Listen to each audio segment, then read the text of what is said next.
Hey guys, welcome back and welcome to day one of Algorithmas. So today we're going to be doing a very common interview-based algorithm. It's called the palindrome. So a palindrome is essentially a word where if you reverse it, the letters are the exact same as the unreversed version. So for example, kayak, spelled K-A-Y-A-K, if you reverse it, it's also still kayak. So that is an example of a palindrome. And just for completeness, house, if you reverse it, is ESOUH, which is not a palindrome. So essentially what we're going to be doing is checking if a string is a palindrome or not. Now, the point of this isn't to use any kind of language-specific syntax shortcuts. I know if you want to reverse a string in Python, you could just do dot reverse. We're not going to use any of that. I'm going to try and make these answers as raw as possible, so that you guys can understand the logic behind it, and so you can apply it to any languages, because a lot of times, like I've said, you're going to have to answer questions logically, not just using one specific language as a syntax for framework. So let's get started. So first we're going to have a string that we're going to have. So I'm just going to call it a sample string, or sample word actually. Var sample word. And we're going to have, say, palindrome. So I know kayak is one, so I'm just going to go with that.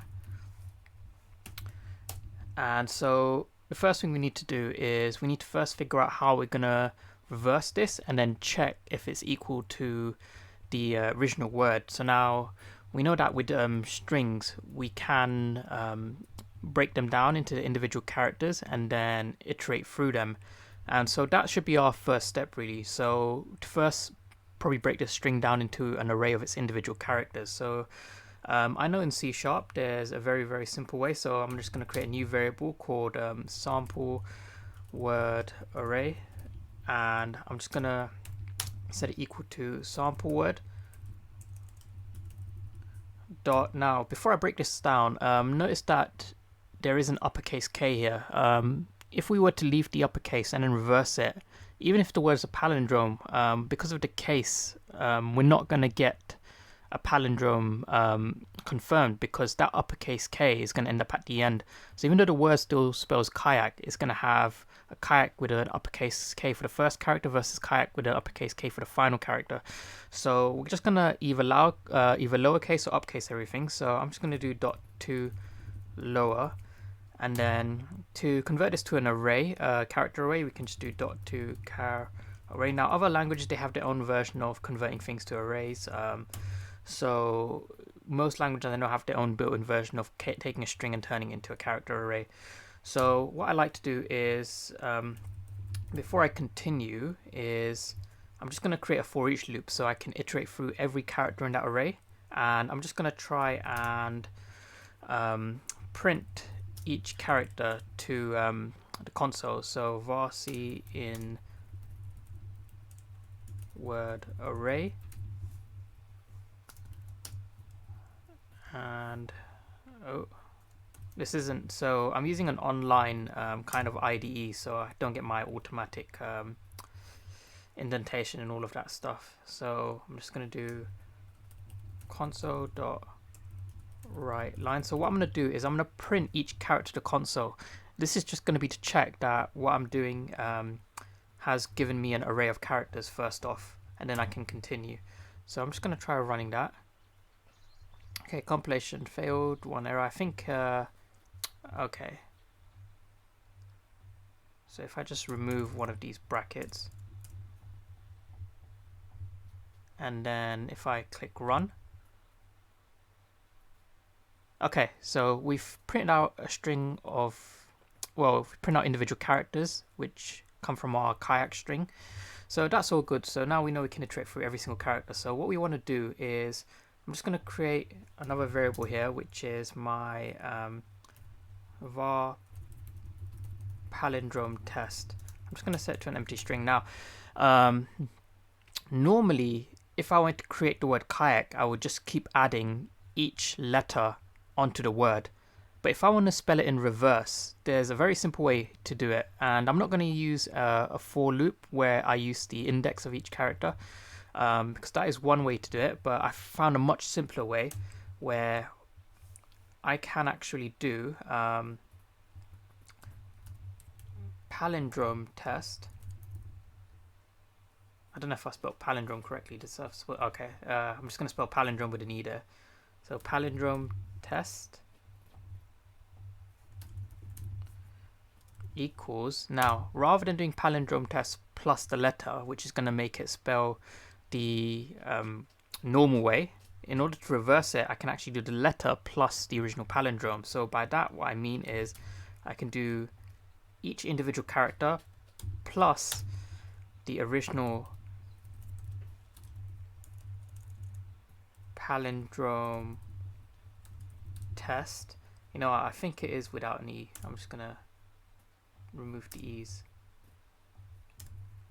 Okay, palindrome test. Now what I'm gonna do is I'm just gonna print this to the console so that you guys can see. So console.write line and then palindrome test. So I'm just going to run that and you should see, okay, so another error, console, unexpected symbol console. Oh, I think I forgot.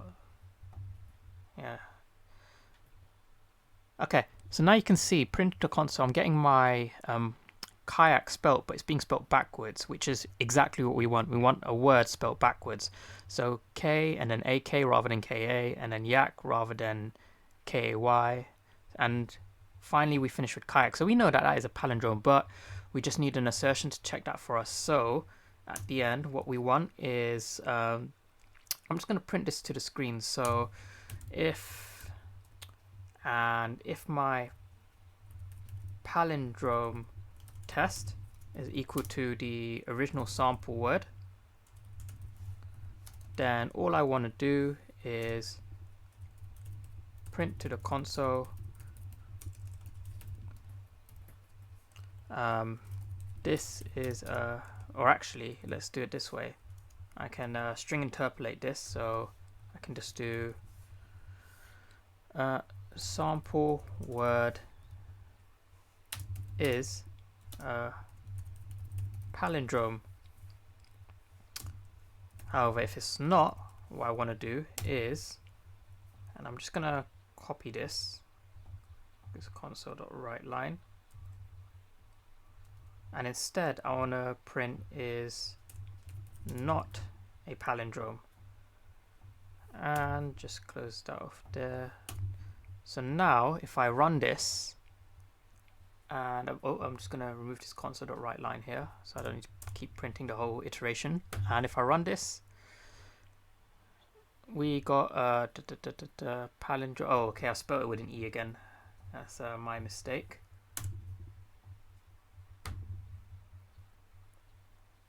So kayak is apparently not a palindrome, which is not what we wanted, because okay, so the sample word, this is what I meant, is the sample word still has an uppercase K, so it's comparing kayak spelled with an uppercase K to kayak where all of it is lowercase. So what we can do is can do a dot to lower in our check for the original word, and so that should remove that case sensitivity, make everything lowercase, and there you go, kayak is a palindrome. So now just to confirm, we're going to type in house, which should not be a palindrome, and we have house is not a palindrome, so that's great. And let's just try one more palindrome. So hey ha ha, that should be a palindrome as well, and we have haha is a palindrome. Awesome. So there you go, guys. Essentially this is a nice simple way of doing it. You simply add on the word in front of the character, so that way you're reversing your original word, your original string. There is another way to do it where you essentially create a for loop and you iterate through the entire length of the word, and for the index you iterate in negatives, so -1, -2, -3, and then essentially that's just reading from backwards of whatever the word is, and then you're just adding that onto a new string, and then you can return that and then test it in the exact same way we've done here, where we check if the palindrome test is equal to the original sample word, and obviously making sure that you've accounted for case sensitivities. So that's it, guys. So that was the first day. Nice and simple one. It is a very, very common one. I've seen quite a few people get asked this as, just in the interview to solve a palindrome. So these will get gradually a little bit more difficult, but I just wanted to kind of give you guys a quick taster. So please do like and subscribe to keep up with the remaining 29 days. Yeah, so I'm going to do this for about 30 days. And yeah, see you guys in the next video. See ya.